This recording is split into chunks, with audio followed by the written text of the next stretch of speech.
Alors, bienvenue dans le royaume intérieur, c'est toujours Julie Descartes. Donc, je vais faire plusieurs séquences, on va expliquer, mais ça sera en petite séquence puisqu'on a dit on ne veut pas de très longues vidéos.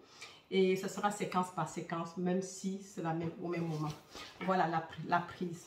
Donc, comme tout à l'heure, nous avons vu la conscience conditionnelle, la conscience inconditionnelle de l'être et la conscience conditionnée. Comment quitter de l'un à l'autre. Voilà, c'est quoi la conscience inconditionnelle et c'est quoi la conscience conditionnée. Voilà. Donc maintenant, nous allons continuer la lecture. C'est aujourd'hui. Alors, avant même de commencer, si tu me regardes pour la première fois et que tu n'es pas encore abonné, fais-le dès maintenant et le faisant, n'oublie pas d'activer la cloche de notification afin d'être avisé prochainement lors de nos prochaines publications. Et comme on dit, c'est la suite des enseignements. Notre livre qu'on est en train d'étudier, c'est Ta foi et ta fortune, chapitre 1, bien évidemment. Alors, donc, on va continuer. Donc, le prochain paragraphe, c'est par cette loi, donc la loi de la conscience conditionnelle et inconditionnelle et la conscience conditionnée, la loi de la création. Donc, par cette loi, d'abord concevoir, puis devenir ce qui a été conçu. Et il continue, toutes les choses émergent du néant. On conçoit seulement, nous connaissons déjà comment concevoir un désir. Il faut déjà que ça commence par un désir. On conçoit ce qu'on veut et il dit, et puis devenir ce qu'on veut être. Donc, déjà l'état inconditionnel. Mais avant de prendre le nouveau, c'est-à-dire que nous devons d'abord savoir ce que nous voulons. Et deuxièmement, il dit, toutes les choses émergent du néant. Ça veut dire que la création, dans l'un des enseignements, il dit, la création est terminée. C'est ce que nous devons savoir. Et Dieu n'est pas comme une maison qui va venir comme nous pensons. Non, il est plus qu'une maison, c'est juste un principe créatif.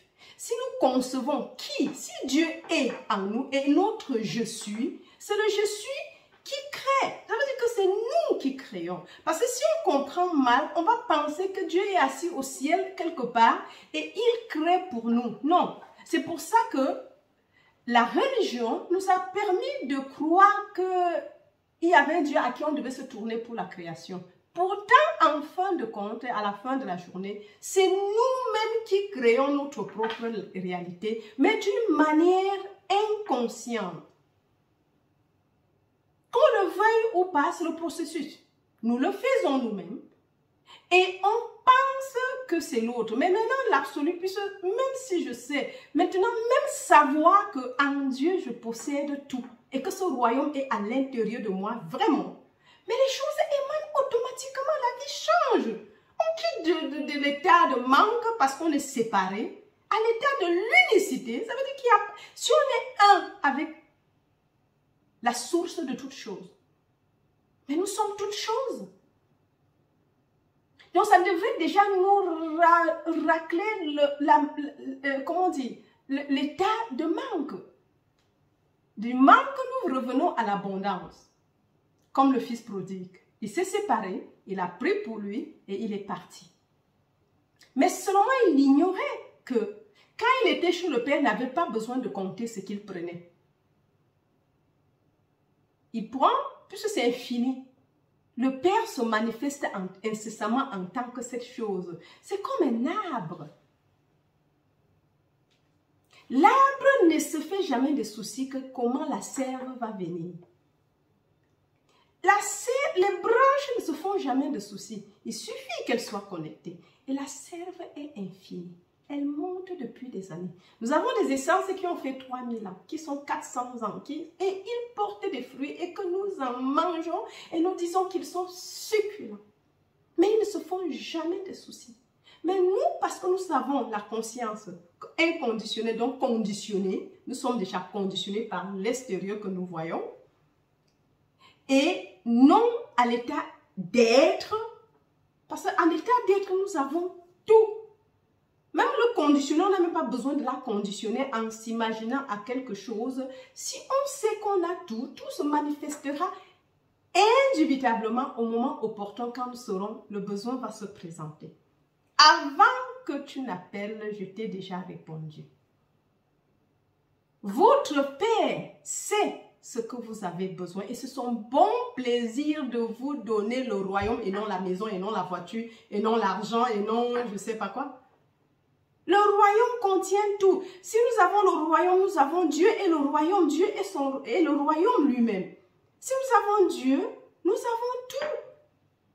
C'est pour ça que la confiance la foi en Dieu est manifestée par ma foi en Dieu est représentée et jugée par ma confiance en moi.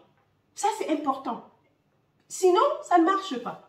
Ou je connais Dieu ou je ne connais pas Dieu. Donc, maintenant, si je vais continuer, donc nous disons ici que par cette loi de création, d'abord, nous devons concevoir, puis devenir ce qui a été conçu. Et comment on devient ce qui a été conçu?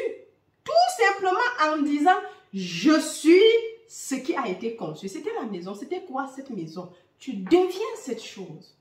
Je suis cette chose. Nous avons déjà vu comment quitter d'un état à l'autre.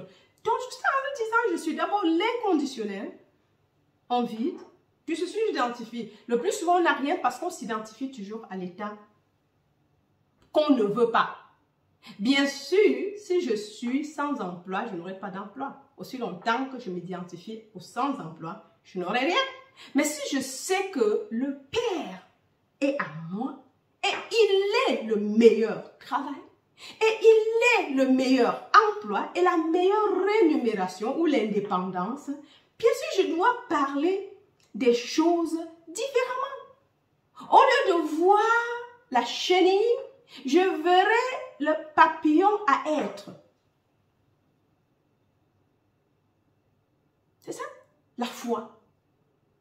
Au lieu de voir Jésus, on lui a dit que le champ de blé, il dit, vous dites que dans 4 mois, nous allons le récolter. Il dit que là, c'est déjà mûr.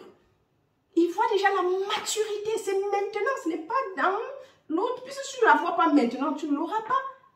Elle ne vient pas après. Elle est déjà à l'instant où on prend conscience de la chose.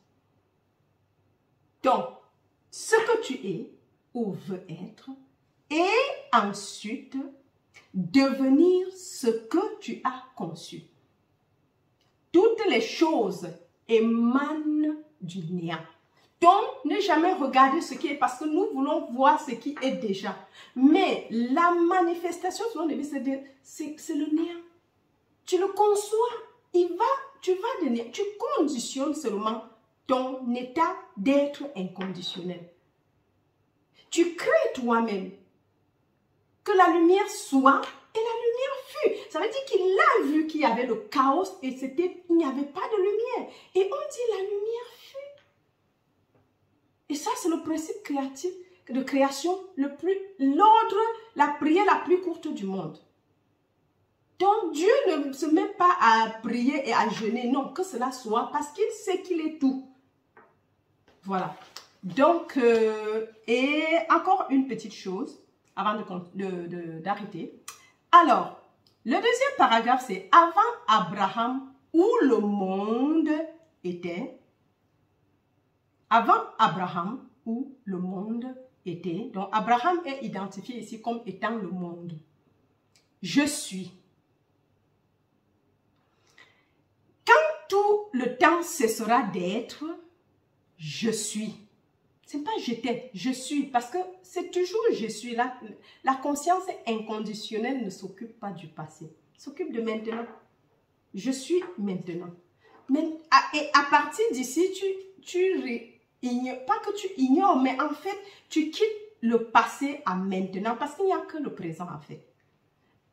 La minute de passé, là, quelques minutes, c'est maintenant encore, parce qu'il n'y a que l'éternel maintenant.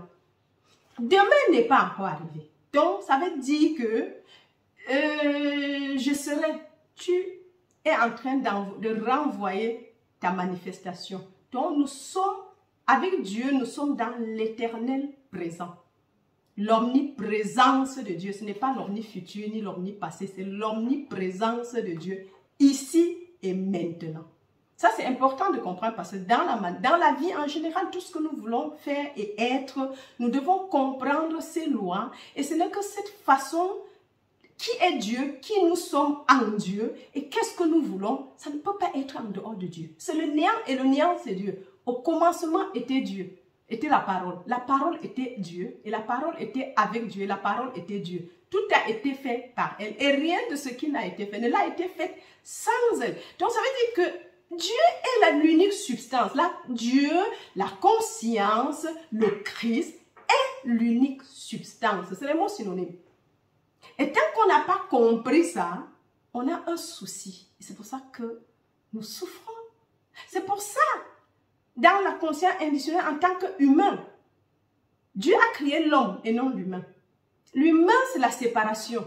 C'est le conditionnel de moi et Dieu. Donc, l'humain est séparé de Dieu. C'est pour ça que le Christ, la crucifixion, est là pour ramener l'homme à Dieu. Cette naissance d'en haut. Le Christ est crucifié. Et maintenant, quand tu te reviens nécessaire, tu deviens conscient de la réalité, c'est l'homme, c'est l'humain qu'on veut racheter. Dieu, nous, voulons racheter l'humain. Le fils prodigue, il a pensé qu'il était séparé. C'est dans cette séparation qu'il y a le manque. Donc nous devons revenir au point de départ. Et c'est maintenant, à tout moment, c'est maintenant. Peu importe où tu es allé dilapider tes biens que tu avais et que tu te sentes vide. Reviens juste dans la case paternelle où tu n'as plus besoin de travailler. Pas travailler dans le sens qu'on veut entendre, mais qu'on a tout. On revient à la source. Si tu es l'océan et dans l'océan et tu es l'océan, bien sûr que tu n'as plus besoin d'eau. Parce que d'office, l'eau est là pour toi. Si tu es la branche et que tu reconnais qu'en fait la branche, si tant qu'elle vit, elle est collée, elle ne peut pas vivre hors de l'arbre.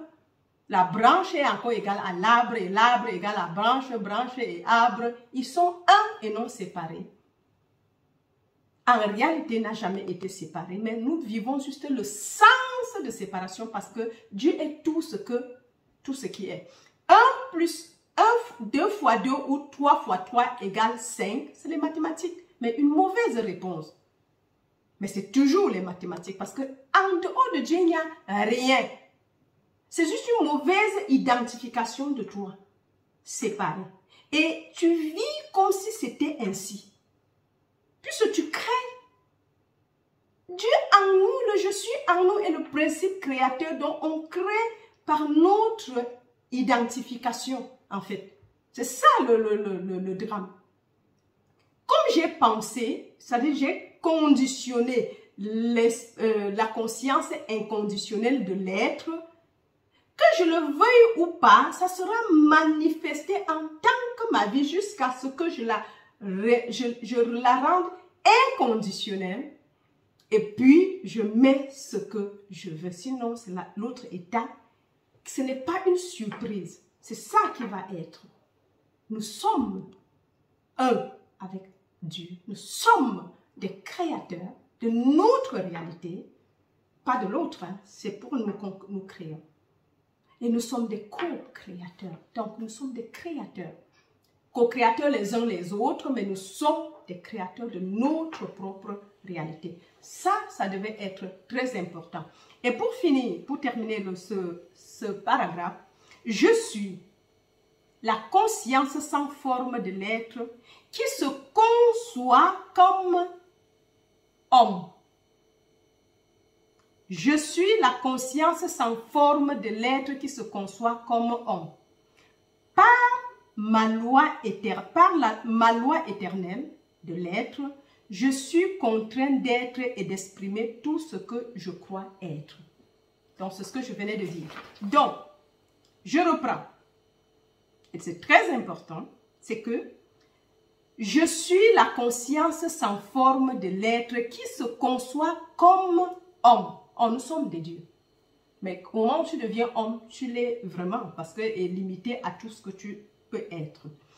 Par ma loi éternelle de l'être, ma loi éternelle de l'être, je suis contraint d'être et d'exprimer tout ce que je crois être. Donc, nous ne devons plus causer les torts aux autres. C'est moi. Je suis l'unique créateur, créatrice de ma propre réalité, pas l'autre.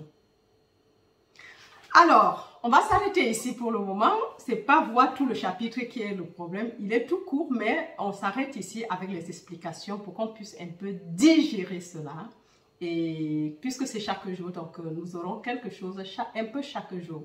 Autant que le programme va le permettre. C'est pour ça qu'en un moment, nous pouvons faire la prise et l'enregistrement des petites explications. Allez, donc, notre mot de fin. Je vous aime très très fort. Et voilà, jusqu'à la prochaine. Likez les vidéos. Commentez et commentez et commentez, interagissons avec le message parce que c'est ça en fait le plus grand encouragement que vous me donnez. Quand je vois que les gens like les vidéos et commentent en fait, pas juste passer mieux, mais plutôt laisser quelque chose. Quelle est votre compréhension et quelle est votre expérience par rapport à ce message précis ou bien que vous avez eu par rapport à la compréhension, par rapport et suivant un message. Donc, ça va vraiment nous aider à avancer. Alors, mes amours, je vous aime très très fort et jusqu'à la prochaine. Allez, bye bye. Voilà.